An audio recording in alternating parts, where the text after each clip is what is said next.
ಏನಾದ್ರೂ ಮಾನ ಮರ್ಯಾದೆ ಇದ್ರೆ, ನಿಮಗೂ ಏನಾರೆ ಈ ಬಡವರ ಬಗ್ಗೆ ನಿಮಗೆ ಕಾಳಜಿ ಇದ್ರ ಹೋರಿ ಮುಖ್ಯಮಂತ್ರಿಗಳ ಹತ್ರ ಕೂಡ್ರಿ.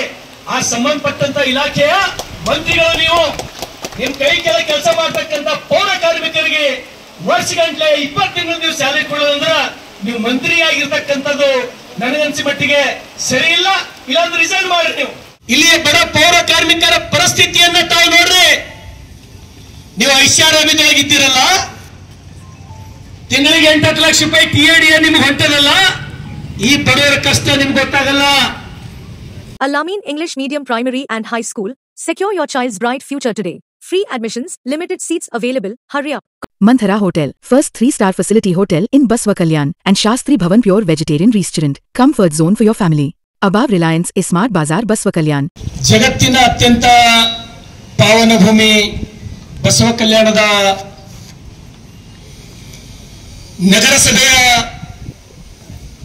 ಪೌರ ಕಾರ್ಮಿಕರು ಧರಣಿಯನ್ನ, ಉಪವಾಸ ಧರಣಿಯನ್ನ ಹಮ್ಮಿಕೊಂಡಿದ್ದಾರೆ. ಈ ಉಪವಾಸ ಸತ್ಯಾಗ್ರಹದಲ್ಲಿ ಇಲಾಖೆಯ ನೌಕರರು, ಅಧಿಕಾರಿಗಳು ಕೂಡ ಭಾಗವಹಿಸಿದ್ದಾರೆ. ಸಮಸ್ತ ಎಲ್ಲ ಪೌರ ಕಾರ್ಮಿಕರ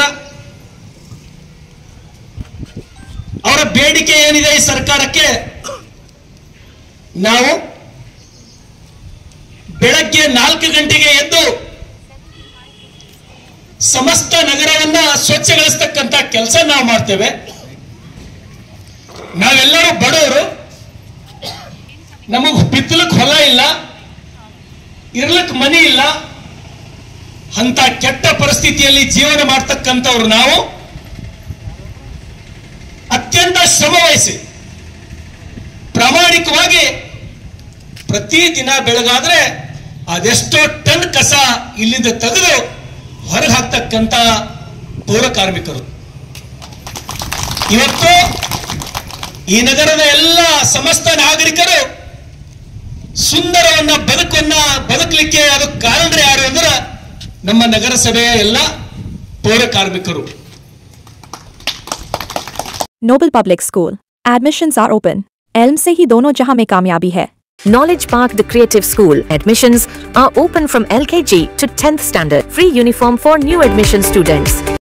Sky Sunshine School. Step towards better future. Admissions are open. 2025-26. ಇವತ್ತು ಈ ಬಡ ಪೌರ ಕಾರ್ಮಿಕರಿಗೆ ಈ ಸರ್ಕಾರ ಸುಮಾರು 12 ತಿಂಗಳು ಅದಕ್ಕಿಂತ ಮೇಲ್ಪಟ್ಟು, ಎಷ್ಟು ತಿಂಗಳಿಂದ ಸ್ಯಾಲರಿ ಇಲ್ಲಪ್ಪ ನಿಮ್ಗೀಗ? 15 ತಿಂಗಳಿಂದ ಅವರಿಗೆ ಸ್ಯಾಲರಿ ಇಲ್ಲ. ನನಗೊಂದು ಕಡೆ ಅನಿಸ್ತಾ ಇದೆ, ಬಹುತೇಕ ಈ ಸರ್ಕಾರ ದಿವಾಳಿ ಆಗಿದೆ ಏನೋ ಈ ಸರ್ಕಾರ ಅಂತ ಹೇಳಿ. ಯಾರು ಕಷ್ಟಪಟ್ಟು ದುಡಿತಾರೋ, ಯಾರಿಗೆ 1 ತಿಂಗಳ 2 ತಿಂಗಳ ಪಗಾರ ಕೊಟ್ಟರು ಅವ್ರ ಮನೆ ನಡೆಯೋದಿಲ್ಲೋ, ಅವ್ರ ಮನೆ ರೇಷನ್ ಇರಲ್ಲೋ, ಅಂತವರಿಗೆ ನಿಮಗ ಪಗಾರ ಕೊಡ್ಲಿಕ್ಕೆ ಆಗಲ್ಲ. ಬಹುತೇಕ ಈ ರಾಜ್ಯದ ಮುಖ್ಯಮಂತ್ರಿಗಳಿಗೆ ಈ ನೆಲದ ಒಬ್ಬ ಶಾಸಕನಾಗಿ, ಅದರ ಜೊತೆಗೆ ನಮ್ಮ ಸಚಿವರು ರಹೀಂ ಖಾನ್ ಅವರು, ನನಗನ್ನಿಸ್ತಾ ಇದೆ ಏನಂದ್ರೆ, ರಹೀಂ ಖಾನ್ ಅವರೇ ನೀವು ಇರೋದಕ್ಕಿಂತ ರಿಸೈನ್ ಮಾಡಿ ಹೋದ್ರೆ ನನಗೆ ಬಹಳ ಒಳ್ಳೆಯದೇನೋ ಅಂತ ಹೇಳಿ ಅನಿಸ್ತದ. ಬರ್ರಿ ಬಸವ ಕಲ್ಯಾಣಕ್ಕ, ಇಲ್ಲಿಯ ಬಡ ಪೌರ ಕಾರ್ಮಿಕರ ಪರಿಸ್ಥಿತಿಯನ್ನ ತಾವು ನೋಡ್ರಿ. ನೀವು ಐಷಾರಾಮಿದೊಳಗಿದ್ದೀರಲ್ಲ, ತಿಂಗಳಿಗೆ 8 ಲಕ್ಷ ರೂಪಾಯಿ TAD ನಿಮ್ಗೆ ಹೊಂಟದಲ್ಲ, ಈ ಬಡವರ ಕಷ್ಟ ನಿಮ್ಗೆ ಗೊತ್ತಾಗಲ್ಲ. ನಗರದ ಪರಿಸ್ಥಿತಿಯನ್ನು ನೋಡ್ರಿ. BS ಯಡಿಯೂರಪ್ಪನವರು ಮುಖ್ಯಮಂತ್ರಿ ಇದ್ದಾಗ, ಜಗದೀಶ್ ಶೆಟ್ಟರ್ ಅವರು ಇದ್ದಾಗ ಪೌರ ಕಾರ್ಮಿಕರಿಗೆ ಖಾಯಂ ಮಾಡ್ತಕ್ಕಂತ ಕೆಲಸ ಮಾಡಿದ್ರು. ಇವರು ಬದುಕು ಉದ್ಧಾರ ಆಗ್ತಕ್ಕಂತ ಕೆಲಸ ಮಾಡಿದ್ರು BS ಯಡಿಯೂರಪ್ಪನವರು, ಜಗದೀಶ್ ಶೆಟ್ಟರ್ ಅವರು. ನಾವು ನೆನ್ಸೋಬೇಕಾಗ್ತದ. ಇವತ್ತು ಏನ್ ಆದೇಶ ಮಾಡ್ತಿರ್ತಾವೋ ಇವರು ಸ್ಯಾಲರಿ ಕೊಡು ಅಂದ್ರ, ನಾನು ವಿಧಾನಸಭೆಯೊಳಗೂ 1,000 ಆಗ್ರಹ ಮಾಡಿಲಿ.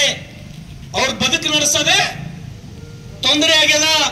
ಅವ್ರಿಗೆ ಕಿರಾಣಿ ದುಕಾನ್ಗೆ ಹೋದ್ರೆ ಕಿರಾಣಿ ಕೊಡ್ತಾ ಇಲ್ಲ ಅಂತ ಹೇಳಿ 10 ಸಲ ಆಗ್ರಹ ಮಾಡಿದ್ರು ಕೂಡ ನೀವು ತಿರುಗಿ ನೋಡ್ಲಿಕ್ಕೆ ತಯಾರಿಲ್ಲ, ಅವ್ರ ಸ್ಯಾಲರಿ ಕೊಡ್ಲಿಕ್ಕೆ ತಯಾರಿಲ್ಲ. ಬಹುತೇಕ ಇಡೀ ರಾಜ್ಯದ 7 ಕೋಟಿ ಜನ ನೋಡ್ತಾ ಇದ್ದಾರ ಈ ದಿವಾಳಿ ಸರ್ಕಾರವನ್ನ. ನಾಚಿಕೆ ಆಗ್ಬೇಕು ರಹೀಂ ಖಾನ್ ಅವರಿಗೆ. ಅಟ್ ಲೀಸ್ಟ್ ನಮ್ಮ ಜಿಲ್ಲೆಯವರಿಗೆ, ಬಸವ ಕಲ್ಯಾಣದವರಿಗೆ, ಒಳಕಬ್ಬರ್ ಎಲ್ಲರೂ ಬಸವ ಕಲ್ಯಾಣದವರಿಗೆ ಸ್ಯಾಲ್ರಿ ಕೊಡಕ್ ನಿಮ್ಗೆ ಆಗ್ತಾ ಇಲ್ಲ. ಸ್ಯಾಲ್ರಿ ಏನಂತೇಳಿ ಆದೇಶ ಮಾಡ್ತೀರಿ. ನಗರಸಭೆ ಕೊಟ್ಟಂತ ಅನುದಾನಗಳು ಸ್ಯಾಲ್ರಿ ಮಾಡ್ಬೇಕಂತೇಳಿ ಆದೇಶ ಮಾಡ್ತೀರಿ. ನಗರಸಭೆ ಯಾವ ರೀತಿ ನಡೆಸಬೇಕು, ಅಭಿವೃದ್ಧಿ ಯಾವ ರೀತಿ ಆಗಬೇಕು, ಬಹುತೇಕ ನನ್ನ ಪ್ರಕಾರ ಇದು ಮಾನವ ಮರ್ಯಾದೆ ಇಲ್ಲದಂತ ಸರ್ಕಾರ ಇದು. ನಮ್ಮ ಮಂತ್ರಿಗಳು ರಹೀಂ ಖಾನ್ ಅವರು ಎಲ್ಲ ಬಿಟ್ಟವರು ಅಂತ ನನಗನ್ನಿಸ್ತಾ ಇದೆ. ಹಾಗಾಗಿ ಸಮಸ್ತ ಎಲ್ಲ ಪೌರ ಕಾರ್ಮಿಕರಿಗೆ ನಾನು ನಿಮ್ಮ ಶಾಸಕನಾಗಿ ನಾನು ಕೂಡ ವಿಶೇಷವಾಗಿ ಮುಖ್ಯಮಂತ್ರಿಗಳ ಹತ್ರ ಹೋಗಿ ಮುಖ್ಯಮಂತ್ರಿಗಳಿಗೆ ಮನವಿ ಕೊಟ್ಟು ನಾನು ನಿಮ್ಮ ಸಂಬಳವನ್ನು ಕೊಡ್ತಕ್ಕಂಥ ಪ್ರಾಮಾಣಿಕವಾದಂತಹ ಪ್ರಯತ್ನ ಮಾಡ್ತೀನಿ. ತಾವ್ಯಾರು ಆಸೆ ಬಿಡಬಾರ್ದು. ನಿಮ್ಮ ಕೆಲಸಕ್ಕೆ ನೀವು ನಿರಂತರವಾಗಿ ಪ್ರಯತ್ನ ಮಾಡಬೇಕು.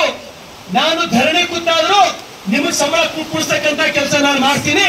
ಅದಕ್ಕೆ ಇನ್ನೊಂದ್ಸಲ ಹೇಳ್ತೀನಿ, ರಹೀಂ ಖಾನ್ ಅವರೇ, ನಿಮಗೇನಾದ್ರೂ ಮಾನ ಮರ್ಯಾದೆ ಇದ್ರೆ, ನಿಮಗೂ ಏನಾರೆ ಈ ಬಡವರ ಬಗ್ಗೆ ನಿಮಗೆ ಕಾಳಜಿ ಇದ್ರ ಹೋರಿ ಮುಖ್ಯಮಂತ್ರಿಗಳ ಹತ್ರ ಕೂಡ್ರಿ. ಆ ಸಂಬಂಧಪಟ್ಟಂತ ಇಲಾಖೆಯ ಮಂತ್ರಿಗಳು ನೀವು ನಿಮ್ ಕೈ ಕೆಲ ಕೆಲಸ ಮಾಡ್ತಕ್ಕಂಥ ಪೌರ ಕಾರ್ಮಿಕರಿಗೆ ವರ್ಷಗಂಟ್ಲೆ 20 ತಿಂಗಳು ನೀವು ಸ್ಯಾಲರಿ ಕೊಡೋದಂದ್ರ ನೀವು ಮಂತ್ರಿಯಾಗಿರ್ತಕ್ಕಂಥದ್ದು ನನಗನ್ಸಿ ಮಟ್ಟಿಗೆ ಸರಿ ಇಲ್ಲ. ಇಲ್ಲಾಂದ್ರೆ ರಿಸೈನ್ ಮಾಡ್ರಿ ನೀವು. ಬಹುತೇಕ ನನ್ನ ಅನುಭವದಲ್ಲಿ ನಾನು ನೋಡುವಂತ ಅಸಮರ್ಥ ಮಂತ್ರಿ ಯಾರಂದ್ರೆ ರಹೀಂ ಖಾನ್. ಅವ್ರ ಮಂತ್ರಿಯಾಗಿ ಮುಂದುವರಿಬಾರ್ದು. ನಾನು 100ಕ್ಕೆ 100 ನಿಮ್ಮ ಪರವಾಗಿ ಮುಖ್ಯಮಂತ್ರಿಗಳ ಹೋಗಿ ಬೇಡಿಕೆ ಇಟ್ಟು ಆದಷ್ಟು ಶೀಘ್ರದಲ್ಲಿ ಸಂಬಳ ಕೊಡ್ತಕ್ಕಂಥ ಕೆಲಸ ಮಾಡ್ತೀನಿ. ನಿಮ್ಮೆಲ್ಲರಿಗೂ ಧನ್ಯವಾದಗಳು. ಒಳ್ಳೆಯದಾಗಲಿ, ನಿಮ್ಮೆಲ್ಲರಿಗೂ ಶುಭವಾಗಲಿ. ಮುಖ್ಯಮಂತ್ರಿ ಬಳಿ ಹೋಗಿ ನಿಮ್ಗೆ ಸ್ಯಾಲರಿ ಕೊಡ್ರಿ ಎಂಬುದು ನಾವು ಮಾತಾಡೋದಕ್ಕೆ ಲೆಟರ್ ಆಗಲಿ, ಅಲ್ಲಿಂದ ವಿಡಿಯೋ ಸಹಿತ ನಾನು ನಿಮ್ಗೆ ತಂದು ತೋರಿಸ್ತೀನಿ. ನಿಮ್ಮ ಸಲಹೆ ಮುಖ್ಯಮಂತ್ರಿ ಕಾಲು ಹಿಡಿತೀನಿ, ನಾವು ಸ್ಯಾಲರಿ ಕೊಡ್ರಿ ಅಂತ. ಆಯ್ತಾ?